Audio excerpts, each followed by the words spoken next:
This episode is brought to you by Skinny Pop Popcorn. Perfectly popped, endlessly delicious. Oh, so light and crunchy. Skinny Pop Original Popcorn is the snack you've been searching for. Made with just 3 simple ingredients: popcorn kernels, sunflower oil, and salt. Snacking never felt or tasted so good. Perfectly popped, endlessly delicious. Give yourself permission to snack and pick up Skinny Pop Original Popcorn today.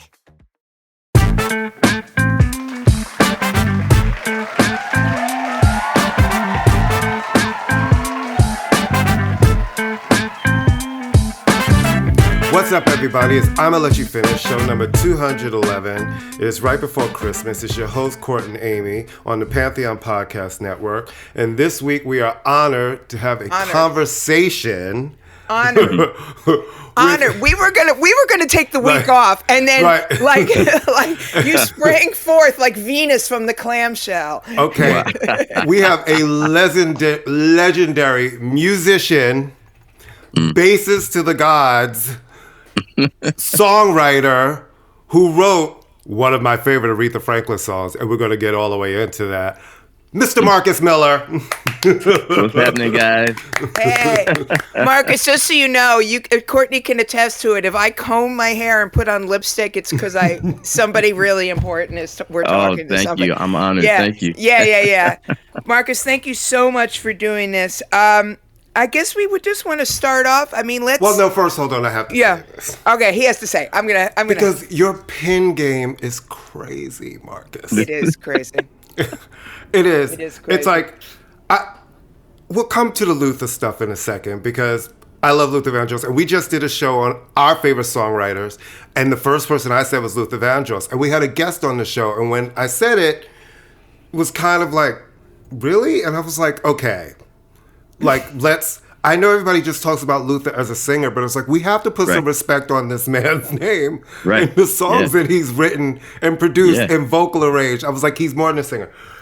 I need to talk about you writing, like, the Aretha Franklin song, It's Just Your Love. Oh, that wow. song. That's the one? Let me just tell you something. First of all, that period Aretha, she needed a big hit, right? Because we're coming out of the late 70s, those Atlantic albums where, to me, that was when her voice, other than like those records at Columbia when she was like 18, 19, and she was really, really young, but she absolutely was at a vocal peak. The vocal peak to Aretha was the late 70s through the early 80s to me. When, like, first of all, I always love her. Her voice is always amazing. Right. But that song, like, it is, to me, just, it's everything she does right. And I'm just like, the lyrics, the structure, pure perfection. We were a deep cut show, just so you know. We were a deep cut show. I'm the shallow cut show. I'm the shallow cut. So you will be getting the shallow cut questions from me, but Courtney is a deep cut dude right there. No, he went way deep. That's the first time anybody's even mentioned that song, even though both Luther and I loved that. And we would be working on other records later on, and we would take breaks and go back and listen to that record just to enjoy that, because she was incredible on that, you know. Like you said, she had a bunch of hits in the late 60s, and she was a straight soprano. She was up in the sky. When you listen to Rocksteady, she's all singing incredibly, and her range is incredible. But her voice matured as the 70s went on. And by the time Luther and I were working with her, she had a deep range also. And Luther loved that. And Luther really wanted to explore that part of her voice. And it just, like you said, it just made it even more incredible because she could still go up in the trees when she needed to, but she had all this depth to her voice and maturity, and we were lucky enough to catch her in that period of time. I mean, it's perfection. And then you did it again to me with Every Girl Wants My Guy. Like, everyone wants my guy. Like, she's just the cadence of the song, the lyrics, and the track. It's just pure Aretha perfection. Man, we were so proud because Luther and I were in Roberta Flack's band just a couple of years before that. Mm-hmm. He was singing background and I was playing bass. And of course, Roberta Flack is a legend. But, on the road, he would play me his favorite singers, on a cassette tape. It was back then. Right. And he would play me Dionne Warwick and he would play me Donny Hathaway. And he was always playing Aretha Franklin. It was clear that, she was his hero. So after Never Too Much came out, people were interviewing Luther and he was talking about his influences. And Clive Davis, who was the head of Arista Records at the time, found Luther and said, look, you're clearly a fan of Aretha Franklin. What do you think about producing her? So Luther, of course, jumped at the chance and he called me and said, listen, we're going to work on Aretha Franklin. Write me something. So, the way we worked was I put together a track, which basically sounded like all the music without the singer.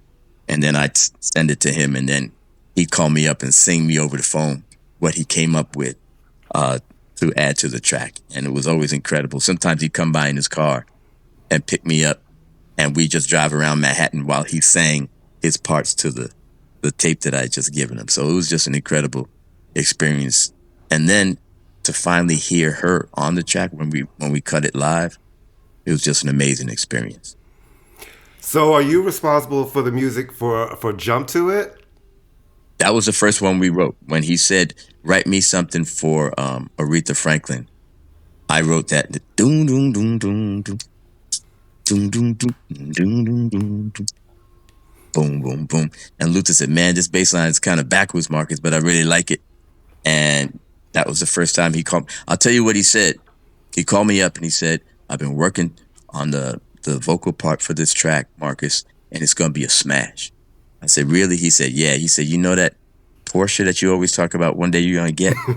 I said, yeah. He said, you're about to get two of them. He said, order it. He said, order it because I just wrote the first verse and this is going to be a hit.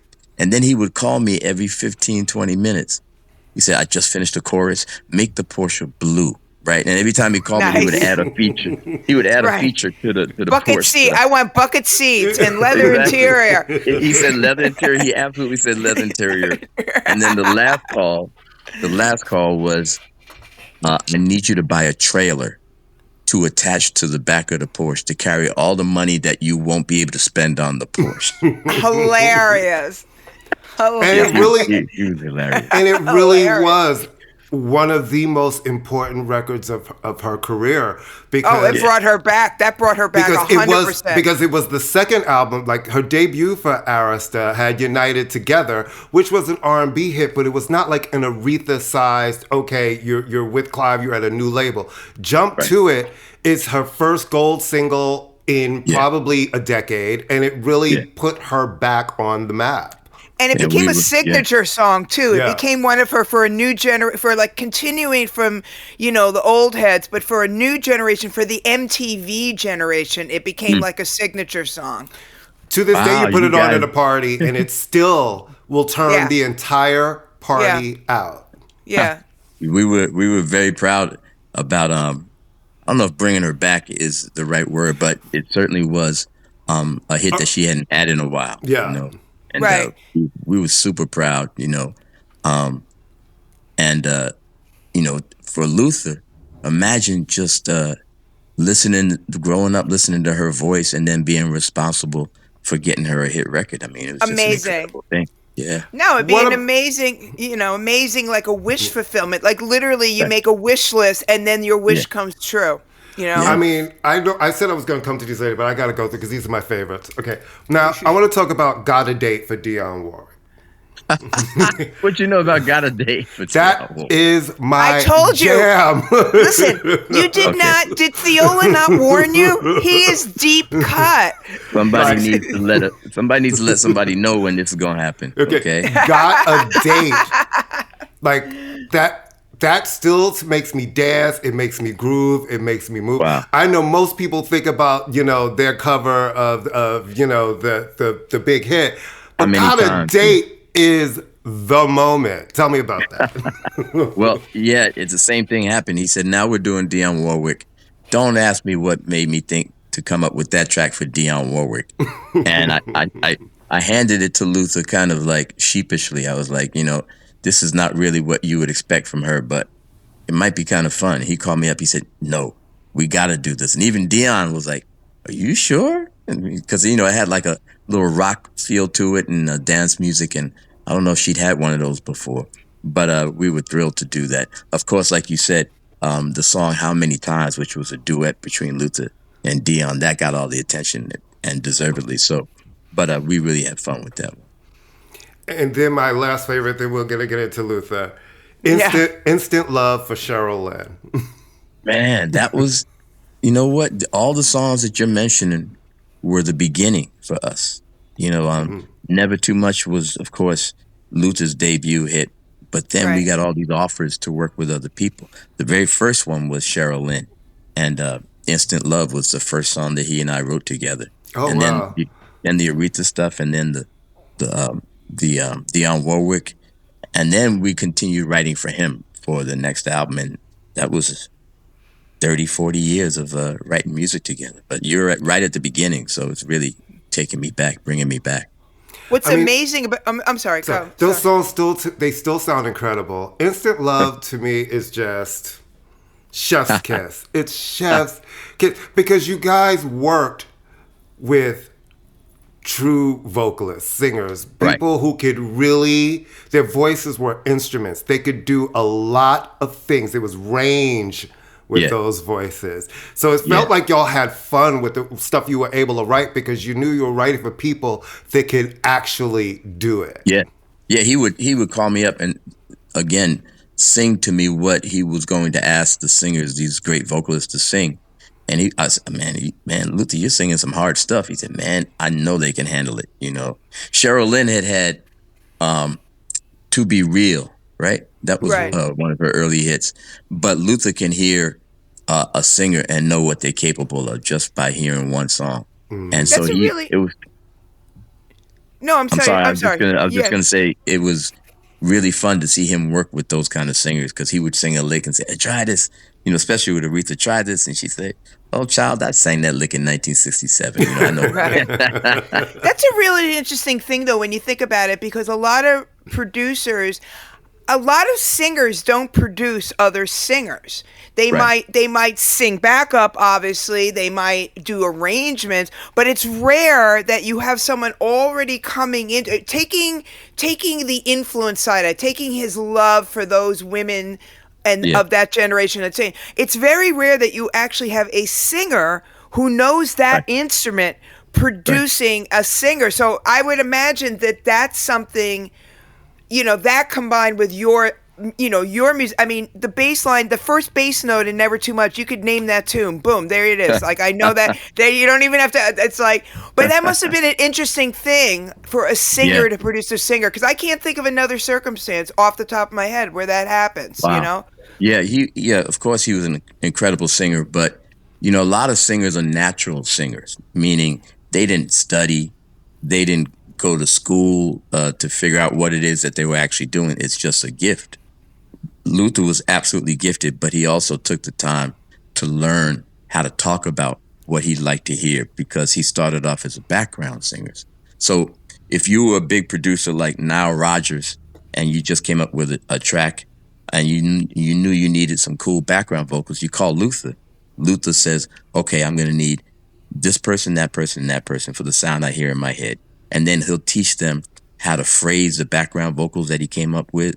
And it's really funny things like, instead of saying love, he wants to open it up. All these little things that you don't even know make it sound a certain way. He was just an expert. So aside from being a great singer, he was he had a great knowledge of singing. So he could explain to the singers what he wanted. It was just incredible to watch. And they're going to listen to him. It's not like somebody, I mean, they're obviously going to, I saw a while back, one of the many Bowie documentaries. And I really think that's a moment that a lot of people, they don't forget it, but they need to remember it. And Bowie certainly gave him his props for Young Americans. But you see him breaking down the background vocals for Bowie, who was a singer too, but a very different type of singer, obviously. Bowie was more of a stylist, I would say, than a singer. But watching Luther break down like step by step, like building, like he was building something. And that's the difference between being a singer, being an artist, and being a musician in a lot of ways. Absolutely. No, he was absolutely a musician. I remember he called me up. He was watching Saturday Night Live, and Gregory Hines was on Saturday Night Live, and Gregory sang a little bit. Well, I don't remember what he sang. Luther called me up and said, I gotta produce Gregory Hines. I said, the dancer? He says, yes, I just heard his voice. He has an incredible quality to his voice. I know exactly what I can do with him. And everybody was really surprised. And they came up with another hit. You know, one of Luther's hits was with Gregory Hines. There's nothing sweeter, was it? What in the world could thinking of this? I was just thinking about Gregory Hines this morning, only because his grandson is named Lucian, and it was his birthday yesterday, and we were friends. Yeah. I used to live on the same block as his daughter and her ex-husband, so there were two Lucians. There's nothing better than love. There's nothing better than love. That's the song, exactly, and it's great. Listen, I remember, like, if you want to get into just like Luther being on Saturday Night Live singing background for Bette Midler when she was singing Married Men, and you could those background vocals, that voice and that arrangement, they do it. That's how he met Bowie, right? You know? Was it that Bette introduced him to Bowie, or Bowie introduced him to Bette? I know there was some connection. There might have been a connection there, but Luther's childhood buddy, Carlos Alomar, right? Carlos Alomar? Yeah, Carlos Alomar. He got an opportunity to play with Bowie, and maybe Carlos invited Luther to come down and just hang out. And Luther's not going to just hang out when he's listening to music, you know. So he's in the control room singing along, and Bowie overheard him and said, yo, go behind the mic and sing what you just sang here in the control room. And the rest is history. Yeah. If I'm going to do an homage to Philly soul, perhaps I should have some black singers, you know. You might want to. So when you and Luther went to start an album project of his, were you primarily writing the tracks? Did you start with tracks first? Were you presenting him like, here's some ideas? Did he kind of tell you what direction he wanted the album to go in? How did it work? Well, we've been working, we worked for many years, so it's different ways, but initially I lived 3 blocks from him. So I would make like 9 tracks, right? I put them on a cassette because it was way back in the day, and I'd go and leave the cassette in his mailbox, right? And then I'd just wait to see if any of those 9 tracks resonated, you know? So he'd say, you know what? Number 1's okay. I hate number 2, but 3, 4, and 5, I love those. And then next thing I know, he's calling me, said, I'm in front of your house, come downstairs, jump in the car, and we drive around Manhattan, and he would sing me what he had come up with for these songs. It was just, you know, can you imagine just sitting in the car and just listening to him trying different vocal things and just, there was so much joy. I mean, he loved what he was doing, and he loved that, you know, we had found this way to make music where I kind of had an idea of the keys and the beats that would inspire him, and then just watch him go. It was a beautiful thing.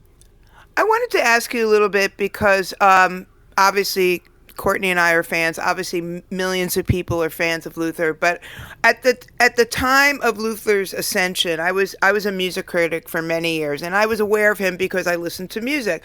But in '92, I was given an assignment by Entertainment Weekly to go out to LA and interview him as Power of Love was about to be released.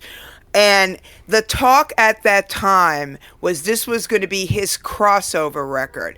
And so he was now going to get, you know, just to put it bluntly, attention from white press. I mean, that's basically what it was. It was, obviously, he was not an unknown quantity. He was already a gold and possibly platinum selling artist. But there was always this sense that he was like an R&B singer that maybe white artists used on their tracks, but he was not a known quantity mainstream white America. So I did the story. I was very intimidated by him, I have to tell you, because he had researched me before I got there. And I was like, he was like quizzing me, first off, in this spectacular house that he had in Beverly Hills. And I was just like, oh my God, Luther Vandross knows who I am. And this is pre-Google. So he had to really do some work, and I was like, he goes, to go to the library. Right, he had to go get the microfilm out. He goes, you wrote this in 1991. I'm like, holy crap, Luther Vandross, don't hurt me. But anyway, what I thought was really interesting, because I remember going out with his manager and them sort of explaining to me the whole spiel and the marketing and blah, blah, blah, blah. When you listen to Power of Love, it's a fantastic record. First off, what did they mean by making him pop? It's not like he's suddenly doing something radically different. What did that mean? And what did that mean to him that they suddenly felt like they had to make him pop? Well, first of all, by 92, Luther had he had maybe 7 consecutive platinum albums, right? And at that time, no one had done that except maybe Neil Diamond, right? Wow. And when you went to his concerts, it was all black folks. He sold 1 million records to 1 million black people. And he was just a superb R&B singer. His instincts were just spot on. When you go there, all the sisters in the concerts were singing every word along with him. He was just a phenomenon in the R&B world. But at the time, you got to remember, we also had artists like Billy Ocean. We had artists like Lionel Richie, right? We had artists who had a broader audience. I mean, when you cross over, look, black folks represent 13% of the American population. So if you can get the attention of white folks, your audience is exponentially larger, right? And plus, there's a different kind of attention. All of a sudden, Entertainment Weekly is interested in you, right? As opposed to Ebony Magazine, right? Or BET. So I guess it's natural at a certain point, because by 92, Luther's been on the scene for 10 years, tremendously successful. But there's this whole kind of part of the population who don't know who he is, right? Power of Love, we were working on an album at the time. The album was finished. Luther says, I need one more kind of up-tempo thing, Marcus. Come up with something. I'm going to be back in a couple of hours. And so I put this track together. Right, I'm getting lunch. Come back with a hit, Marcus. It was actually dinner, actually, absolutely. And I came up with the track. And so it was a lighthearted thing, right? Yeah. Now, the fact that it was lighthearted and inspirational, I think, made it more digestible for people who were casually interested in Luther. Because think of a song like A House Is Not a Home, one of Luther's tour de forces, right? Yeah. That's not something that you can put on while you're doing something else. No. Okay. It's not a jam. No, it's too emotional. He takes you on a trip, superstars like that. You have to sit down somewhere and you have to go through this journey with him. And not everybody needs to do that all the time. Power of Love was something that you could put on and it feels good. His voice is tremendous. It has a choir at the end. So I think the people around him said, this is the one we can go to pop radio with and build you a bigger audience. It actually worked too. Can I just play And then that's where he wins his first Grammy. After all of the years and all of these records that we think of as classics and huge records, that was the first time that the Grammys finally acknowledged you guys, Have you seen the documentary? Not yet. I've been invited 4 times, and each time I had to work. No, okay. I have been thinking about this documentary since I heard about it. So New Year's Day, I'm going to be planted in front of CNN. Yeah, I've been watching it. Yeah, because the documentary deals with this in a really beautiful way. When you think of the people who won the Grammys while Luther had been nominated, we're talking about Marvin Gaye, we're talking about Stevie Wonder, we're talking about the top artists. And Luther made no bones about wanting a Grammy himself. He really, some people, they're casually interested in it, but it's more about the music. No, Luther loved the music, but he wanted a Grammy. But in the documentary, they deal with it in such a beautiful way. And they show you how much it meant to him when he finally got it. And I'm in the documentary, and I'll give you like a preview. The story I told was the day after he won the Grammy, he came to the studio because we were working on the next record by that time. He comes in the studio, steps in the door, and announces, for the rest of today, everyone here is to address me as Luther, Grammy winner. I love it. Okay. Yes. Yes. And then he actually made us do that mess. He actually would stop us whenever we asked him a question. Yes, that would be Mr. Luther, Mr. Grammy-winning Luther. I just want to ask, before we get off the Grammy topic, how did it feel for you in 2001 when you won for your own composition, M Squared? Oh, it was great. You know, the Grammys are like, I don't know if it's on my mind while I'm recording the record, right? I'm just trying to make the best music I can. But to get the acknowledgement is really nice, and it really impresses your mother-in-law. Right. Okay. Yeah. That's something she could tell everybody at church. She could tell all of her girlfriends. They all know what that is. Exactly. So that's how that is. What I was going to ask is when you think about it, Never Too Much is, first off, it's just vocal absolute. It's a masterclass in phrasing and vocals, and it's just it's a stream of consciousness, and it's got hooks and choruses and all. Is it because he was a brand new artist? Because Never Too Much to me that's a pop song. I mean, at least the pop music that I grew up with, you know? Yeah. Well, look, it's hard because some people say, well, he's a big black guy and that wasn't the image. I mean, Barry White didn't seem to have a problem with it. You know what I mean? So it's hard to explain why, maybe that because it was his first record, but we were also going into a really video-oriented era of music, MTV was happening, so who knows how certain artists from the 70s would have fared in the 80s when everything had to be visual, Right. I'm not really sure, but it was a puzzle, It was a puzzle. Because that's a perfect song. I mean, and I'm not just saying that because you're here. It really is just from a pure emotional songwriting craft. That's like 3.5 minutes, 4 minutes. It's a perfect song. There's absolutely nothing wrong with that song. And what's funny is that, Fat Joe and Rihanna sampled it, and it's a huge pop hit. So yeah, I think it was just a sign of the times, really. Well, I have a question for you. As a musician and someone who really started out in the studio a lot, you have a couple of live albums. What is your approach to making a live album? Because, the sound that you get, especially in small rooms, sometimes doesn't always translate well to a live album. And I always wondered, from a musician standpoint, when you're going to make a live album, how do you approach that? Well, here's the one thing. A lot of times, the song that you hear on a record is the first time the musicians are ever playing the song. For example, Never Too Much.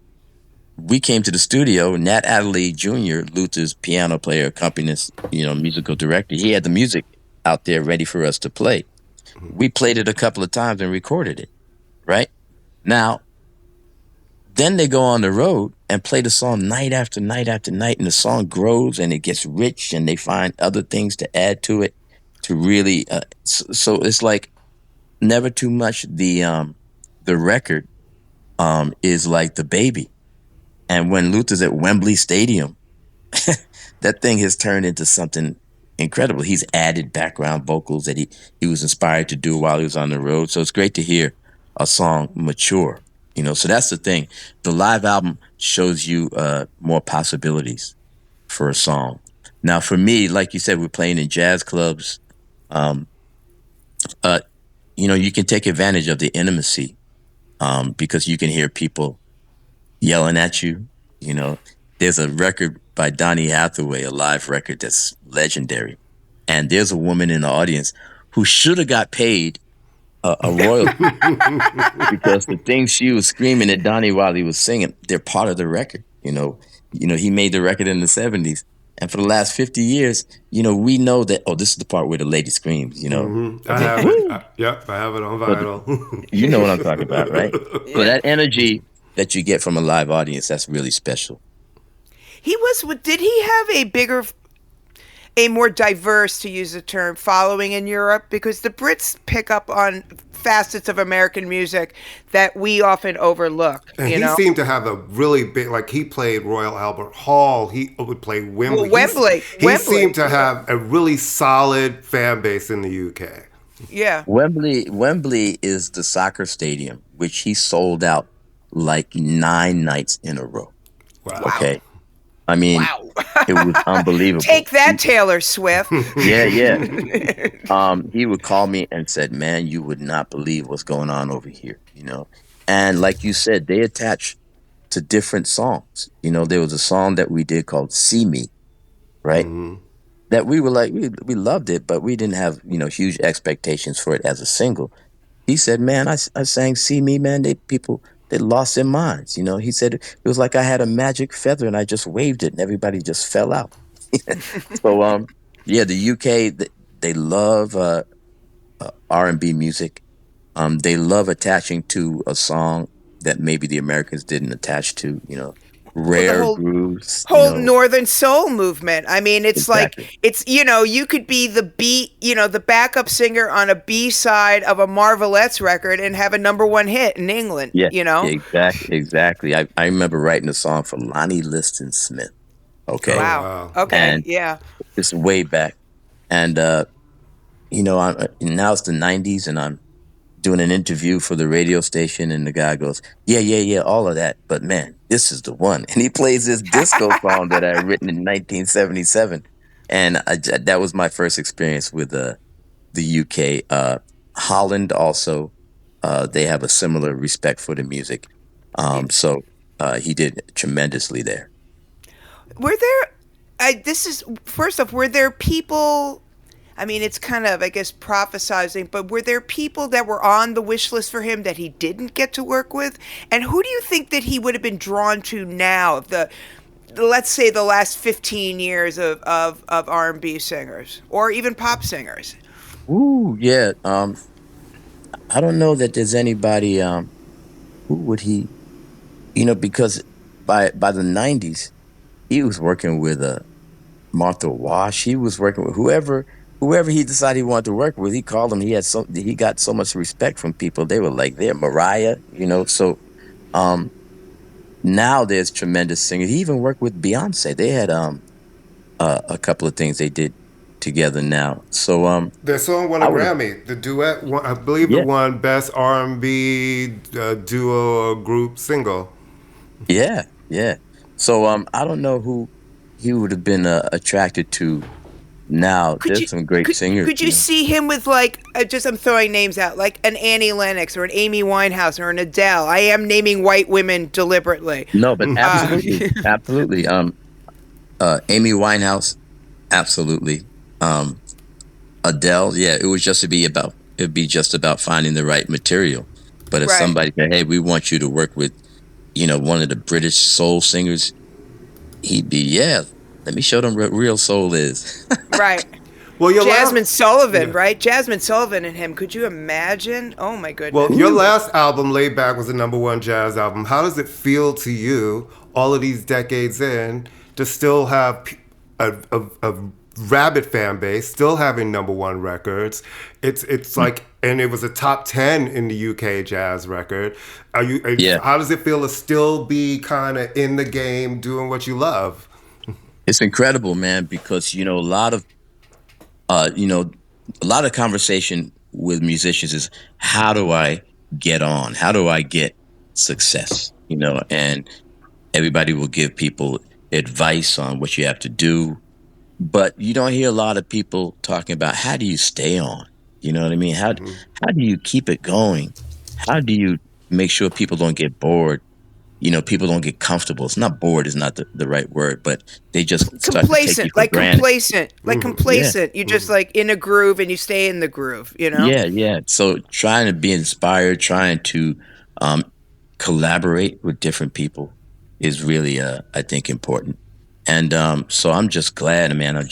We just finished a run here in LA, man, where we sold out like 4 nights, and it's just it's incredible. It's really incredible. Do you still get that same feeling when you're playing live? Is it still exciting? Do you still feel that energy to be on stage, that itch. Yeah. Always. I get it. I'm getting it right now. Now the 5 a.m. hotel wake up calls and the plane and all that stuff. But once you get to the stage, you remember why you're doing it all, and it's just I'm always grateful and excited to step on that stage. I want to talk a little bit about the documentary because it seems like there are always these moments where it seems like everything's sort of coming together and people who have been around for a while or past for a while are suddenly getting their, oh, right, maybe, because his name has been brought up, like why isn't he in the Rock and Roll Hall of Fame? Why isn't he in this and that? Why now? Why do you think why he's finally getting his moment? I think a lot of things came together. Luther's childhood buddy who sang background like on every record, his name is Fonzie Thornton, right? Oh, yeah, of course. Amazing. Of course. Oh, my God. Singer. And he sings with Brian Ferry, my personal Jesus, so, I played on Boys and Girls for Brian. Oh, I love that album. Oh. And Bette Noire. Yeah, Brian. Oh, I love Bette. What song? Wait a minute. What songs are you on in Bette Noire? I hope he gets my favorite songs. Because he didn't have words. He didn't have words when I played. He was just humming. Oh my God! Did he ask about me when you met him? Yeah, he actually did. All right, yeah. all right, good. I want to make sure. Okay, good. I'm just saying. Not to be obsessive in any way, but I'm just saying. No, but what were we saying? We were talking about the why now? Why is this the moment? Why now? Right Thank you, Courtney. Yeah. Why now? Yeah. So Fonzie ended up when Luther passed with a huge box or suitcase or something like that. And when he opened it up, it turned out Luther videotaped every show because Luther was such a stickler for details that he wanted to review every show. And, he said, look, I don't like the lighting on this song. It was down to some really minute details. And Fonzie called me to his house one day and said, come look at this. And night after night, the only thing that changed were the outfits. Luther's consistency was incredible. From night to night, he always brought it. But anyway, Fonzie having found those video performances, I think that was really an important part of the documentary because usually in documentaries, it's just a bunch of people talking about how influential, how great somebody was. But in this documentary, they let whole songs play, Nice. And Dawn Porter, who was the director, she said, when I'm screening it, people start applauding after the songs like it's a concert, So these things really made it feel like it's time to do a documentary. Also, it's a new generation who really, they really need to be made aware of who he was. If you're 20 years old, 25 years old, Luther happened a long time ago as far as you're concerned, Well, it's interesting, too. The maybe it's kismet in a way. You've got the documentary, you've got, greatest, and then you have Kendrick sampling him on the new record. Yeah. And that's going to introduce, a lot of kids, they're going to go, who is this guy? Luther who? Exactly. And there you go, I think it's going to be like the year of Luther, where it's kind of this renaissance of realization of who this guy was. And I couldn't be more thrilled about that because he deserves it, Yeah, and it's deeper than the voice, I think people always think of him as a singer. I was like, yes, he's an amazing singer, unmatched even to this day. But he was also a producer and a vocal arranger, and he was a writer. He wrote a lot of his songs, Yeah. And set design, right. Fonzie discovered like the drawings that he would make for the outfits. And I was just talking to Courtney about the outfit. When I saw him at Madison Square Garden, I was like, when Lisa Fisher was singing backup with him, I was like, oh my God, everybody looks perfect. Yeah. And that was all him. That was all him. And matter of fact, I think it's still going on. There's an exhibit at the Grammy Museum here in Los Angeles that displays the gowns and the stuff he was such a perfectionist that I mean, those gowns were really expensive, you know. Yeah, they were Versace. I went with a friend of mine who was a fashion, and she said, "Oh my God, they're all wearing Versace gowns." Yeah. Yeah, and I was like, Luther, in the 80s. In the 90s, but the point is that they were not wearing knockoffs. Like, he must have spent $10,000 a gown. I said, man, you could do a knockoff, man. People can't, they're not close enough to be able to tell whether. He said, the people might not know, but I'll know. And there you go. I have to have the real thing. So that lets you know who he was. Did he ever talk about his first stab at it, his group Luther, that had the 2 Atlantic albums that nobody seemed to know exist? And I believe that they just put them out on vinyl. They've reissued them this year. What did he think about that period of his career? He loved those records. He loved those records to the point where there's a couple of records from that Cotillion, that was the label that it was on, from the Cotillion albums, that he made us re-record, like not just re-record, note for note, like whatever the musicians played on the original, we had to like copy it note for note and play. And he was really serious about it. No, I wanted to sound exactly like it did. He loved those, and of course, it's all about timing, right? You know, and it's all about what people are ready for. And you know, no, he played those records all the time. He's very proud of them. Who covered him? I know he was one of those singers that once he took the song on, it became his song. Yes. Who covered Luther? I've never heard a great Luther cover except for one person. So many people have tried to sing Luther Vandross, and it never works. Kenny Lattimore, interestingly enough, I've heard singing Luther, and he was amazing. He's another singer that doesn't get any... Super talented. But it is really hard to sing a Luther song because vocally, it's just... Yeah. Where do you go? You have to make it completely different because he just bodied those songs. Well, you can't. I mean, there are great singers, but then, like we were saying... probably because he was doing the arrangements and write it. It's not like you're just coming in and covering a song. Right. But that's what's so amazing about his versions of Superstar. I mean, you know, the Rita Coolidge version is amazing. I'm not a Carpenters fan, but it is a really good. The Leon Russell version, the originator, is great. But he just took that song and made it his own. The Bette Midler version is great, but it's like... when he sings it, you're just like, oh, it's his House Is Not a Home. I mean, he owns that song even though it's not his song, and that's a tremendous skill too, to almost like have the writer of the song go, you know what, you win here, it's yours. Well, I'll tell you, he I just discovered this guy, well, not just now, because he's been performing with me for maybe 2 or 3 years. His name is Leon Timbo, and he did a version of Never Too Much that I love. But what he did was he didn't make the mistake of trying to sing like Luther. Okay. What he did was he slowed it down, and it's almost a ballad, and it's just gorgeous. Timbo, Timbo. You know, he's from the South, and it's Tim's boy. His dad was Tim. They call him Timbo. Oh, okay.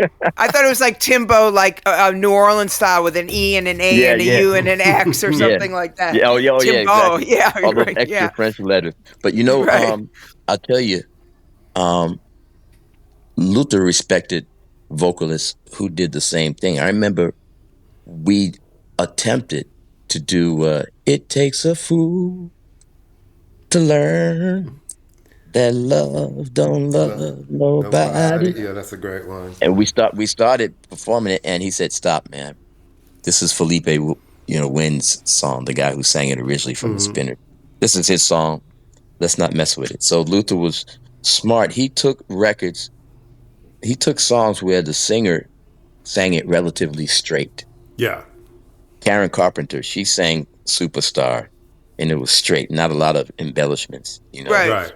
And that gave him room to take it to somewhere else. Dion sang House Is Not a Home relatively straight, you know. Right. He was very careful and meticulous with the songs he chose to cover.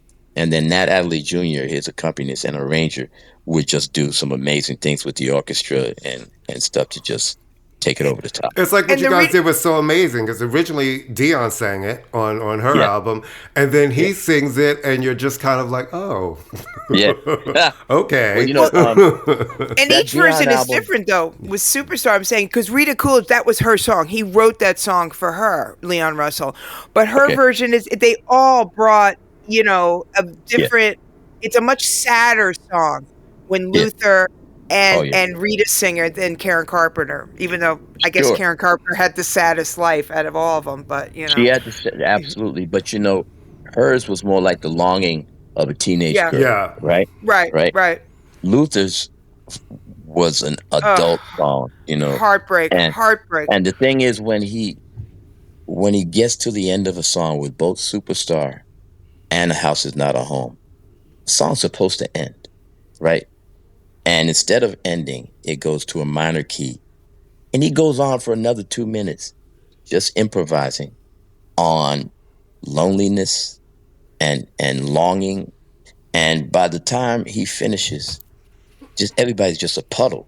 Yeah, you're worn out. You're completely worn out. Yeah, it was he was a genius, Do you think that in some ways, now that you bring that up, because when you were talking about Power of Love, you talk about the upbeat and the gospel chorus, which is like white people love that, when there's a gospel chorus. Can't go wrong. But can't go wrong with a gospel chorus. But there is a real sadness to a lot of Luther's stuff. There is a lot of pain, not in a blues kind of like emo way, but and maybe in a way that was hard for some audiences to pick up, because it was like, why is this so deep? I don't want deep. I want to have it on and I want to do my dishes, Absolutely, 100%. That's what I was trying to say earlier, is that, you couldn't really listen to his stuff in the daytime when you got stuff to do. Because think about it. How many times does he have love in the title of his songs? 80%. The power of love. There's nothing better than love. Who could have a better love? Right. It was so important, and I don't think he ever found that. And I think you hear it, that he really means is any love. He and I wrote a song called Any Love.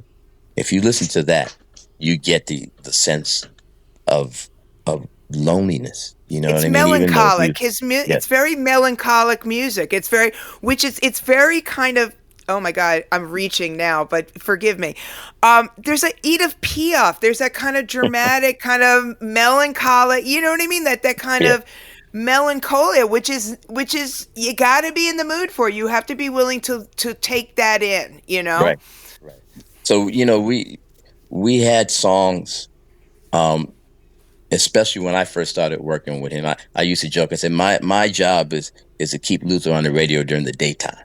You know what I mean? So I would write, till my baby comes home. Drive time songs. Yeah. Yeah, exactly. Songs were a little lighter and that people could enjoy. Power of Love was one of those. Absolutely. Right. Well, Marcus, thank you so much. It's been incredible speaking with you. Are you working on a new album? Yes. I'm working on a new album. Yay! And hopefully I'll have something out. And you'll have to come back and talk about it.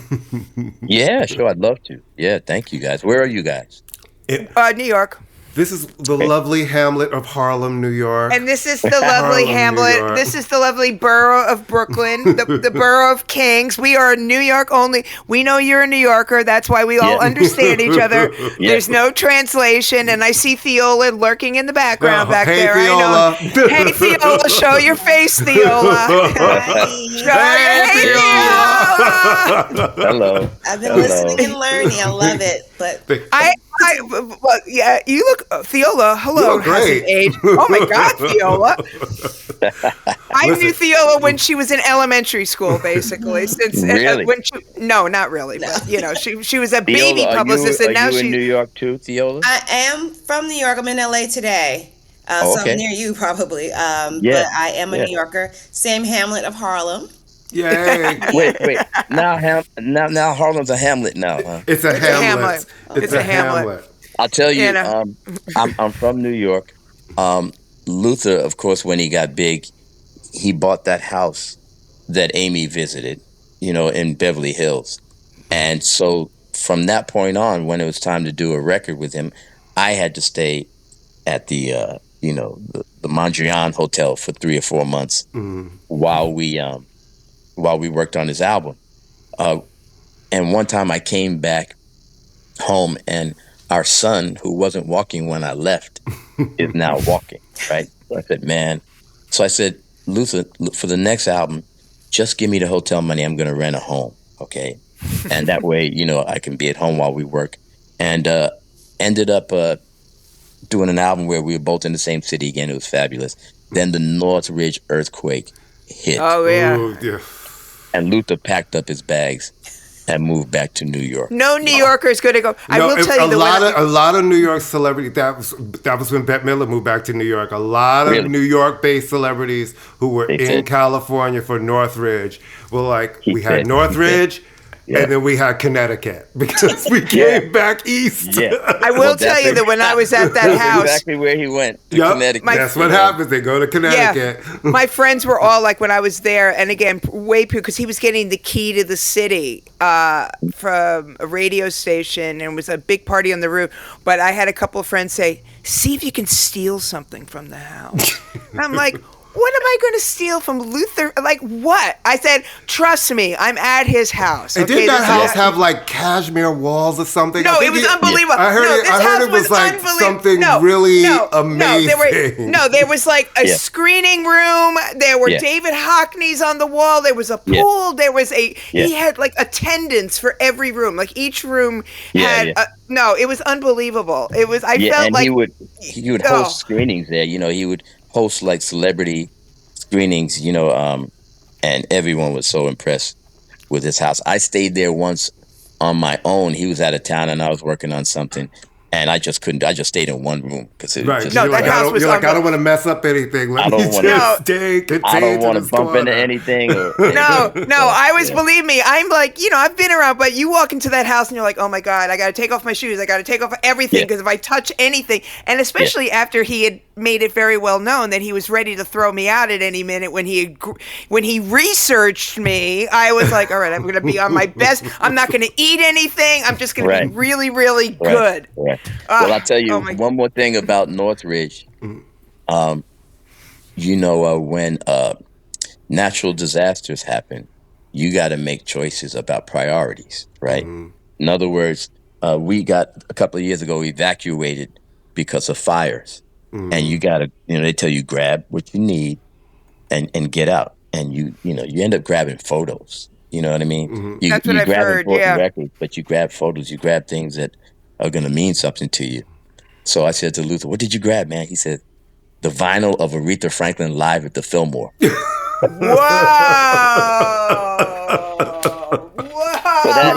So that tells that lets you know everything. That's everything. That's all you need to know. That's everything. Wow. Exactly. Wow. Well, thank you guys. Thank you, Marcus. You know what it is, everybody. It's the end of the year. This is our last show of the year on the Pantheon Podcast Network. We love you guys. Have a Merry Christmas, Happy Holidays, and we will see you in 2025. Bye.